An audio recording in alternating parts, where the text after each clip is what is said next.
So Sean Strickland just stormed the cage and attacked his teammate's opponent at Tuff-N-Uff 145. So Strickland and Chris Curtis were cornering Miles Hunsinger at Tuff-N-Uff 145 this Sunday in Las Vegas, and the fighter that Strickland was cornering had just gotten submitted, and his opponent was yelling directly at Strickland in the corner, saying "fuck you" and air humping at Strickland.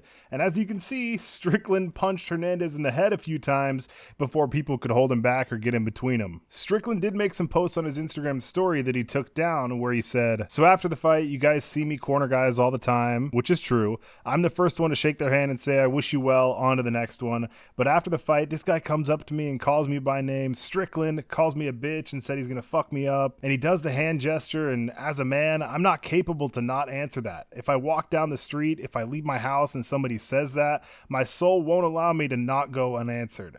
I can't do it. I cannot fucking do it. If I could go back, would I just not corner the fight? Would I just not put myself in that situation? Yes. But I just don't have the ability to let a man talk to me like that. Who I am as a person, I'll never allow that. So it is what it is, man." Obviously, Strickland could get in trouble from this and from the Nevada State Athletic Commission, kind of how Dennis Bazooka got suspended for 9 months for fighting a fan in the stands at a UFC pay-per-view a year ago. But Strickland hasn't been officially suspended or banned yet, but I could easily see him getting a couple of months suspension, no doubt. Of course, Strickland is always getting into some bullshit. It's just how he is. You know, this won't be the last time either. I know that's for sure. Strickland's always down to assault someone regardless and storm the cage of where he's at.